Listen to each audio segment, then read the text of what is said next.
Hello everyone, I Prince Kumar Mishra. Welcome all of you on your own English learning platform English by Prince. आज के इस session में जो है हम लोग देखेंगे कि हम कैसे जो है एक गिवन टाइम में बैंकिंग के सिलेबस को कवर कर सकते हैं। ठीक है, थोड़ा मैं आपको अपने बारे में बताता हूँ। मेरा नाम प्रिंस कुमार मिश्रा है और मैं जो है पिछले 2.5 साल से एसएससी बैंकिंग और डिफेंस के एस्पिरेंट्स को जो है इंग्लिश पढ़ाता हूँ।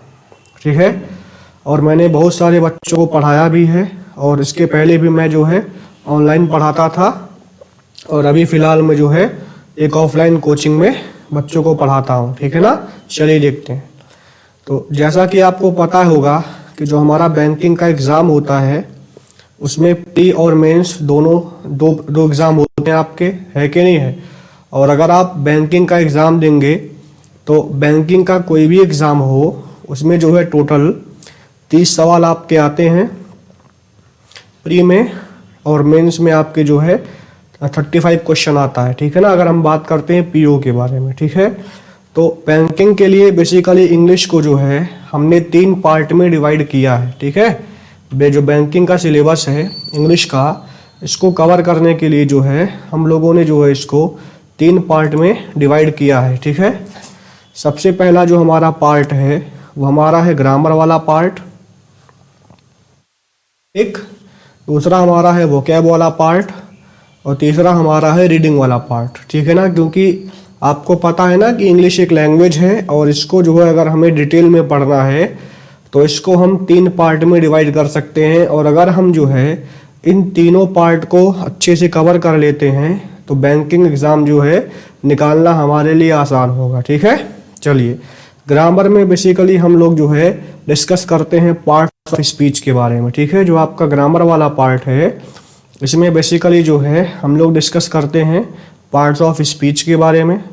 दूसरा हमारा होता है वोकैब पार्ट जो बहुत ही इम्पोर्टेंट है, और तीसरा हमारा होता है रीडिंग वाला पार्ट। ठीक है, चलिए सबसे पहले अगर हम बात करते हैं ग्रामर के बारे में, तो ग्रामर में बेसिकली जैसा कि आपको पता होगा हमारे पास पार्ट्स ऑफ स्पीच हैं। ठीक है, और इस पूरे सिलेबस को फिनिश करने के लिए टोटल हम 100 घंटे का समय लेंगे। मतलब 100 घंटे हमने एक मान के चला है कि अगर हम 100 घंटे मतलब क्लास करते हैं तो 100 घंटे में पूरा प्री प्लस मेंस जो है हमारा बैंकिंग आराम से कवर हो जाएगा। ठीक है, तो सबसे पहले नाउन हो गया, नाउन के लिए 3 घंटे ले सकते हैं।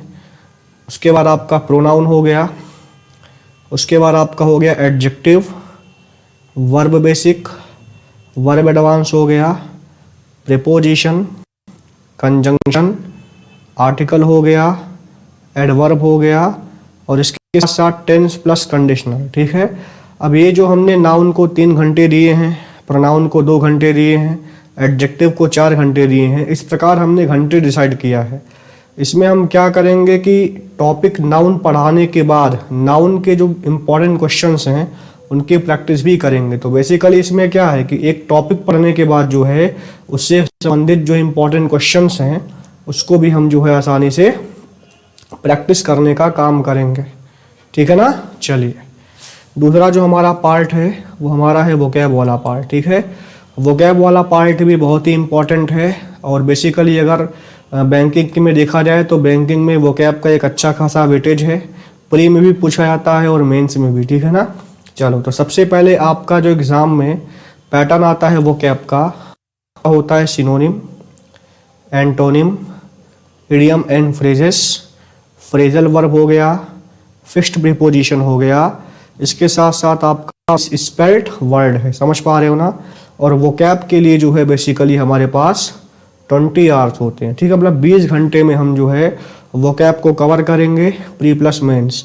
और बेसिकली अगर आप मैं 20 घंटे आपको पढ़ाऊंगा और अगर आप इन 20 घंटों में अच्छे से एक बार क्लास कर लेते हैं तो फिर बैंकिंग में मैक्सिमम वोकैब आपकी कवर हो जाएगी। क्योंकि हमें क्या करना है, इंपॉर्टेंट वोकैब्स ही पढ़ना है जो हमारे एग्ज़ाम में ज़्यादातर पूछे जाते हैं। ठीक है, और इसके पहले आप देखेंगे कि जो ग्रामर वाला पार्ट है इसको हमने 30 आवर्स दिया हुआ है। ठीक है, मतलब 30 घंटे में जो है हम ग्रामर को फिनिश करेंगे और इसके साथ साथ 20 घंटे में हमारा वोकैब वाला पार्ट फिनिश होगा। ठीक है ना। चलिए, और लास्ट में हमारा आता है रीडिंग वाला पार्ट। देखिए रीडिंग में क्या किया है कि बेसिकली ये सारे के सारे जो पैटर्न्स हैं ये आपके प्री और मेंस में पूछे जाते हैं। मतलब जो सवाल आपका बनता है ना ग्रामर से, वोकैब से, रीडिंग से, तो टोटल मेरे पास ये 11 पैटर्न सवालों के हैं। इन्हीं पैटर्न से जो है कम और ज़्यादा करके सवाल पूछे जाते हैं। ठीक है, तो आरसी की प्रैक्टिस जो है हम लोग 6 घंटे करेंगे। उसके बाद हमारे पास क्लोज टेस्ट है 5 आवर्स, फिलर्स में 4 घंटे हो गया, सेंटेंस रीअरेंजमेंट में 4 घंटे हो गया, सेंटेंस इम्प्रूवमेंट और एरर डिटेक्शन इसमें टोटल 6 आवर्स समय लगा सकते हैं। स्टार्टर और सेंटेंस कनेक्टर में 4 आवर्स हो गया। Word arrangement plus word swap इसके लिए हमने जो है 4 आवर्स रखे हैं। कॉलम बेस्ड क्वेश्चन में 3 आवर्स हो गया। पैराग्राफ कंप्लीशन और paragraph based question 5 hours, and paragraph 3 hours, inferences 3 hours. ठीक है ना।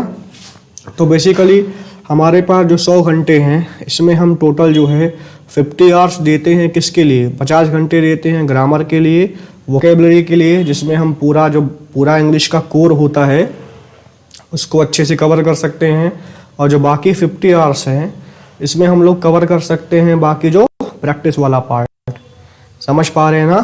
तो इस प्रकार जो है हम आसानी से प्री और मेंस के जो इंग्लिश का सिलेबस है उसको कवर से कर सकते हैं। ये मैंने जो प्लान बनाया है ये बेसिकली बहुत ही साइंटिफिक है और एक एक करके हम इन टॉपिक्स को फिनिश करेंगे। ठीक है, और बेसिकली 100 घंटे में हम जो है बैंकिंग का जो पूरा सिलेबस है उसको फिनिश कर देंगे। और अगर कोई भी स्टूडेंट जो है एक बार इसको अच्छे से लेता है तो बेसिकली उसके लिए बहुत आसानी होगी। ठीक है, बाकी आप इन टॉपिक्स को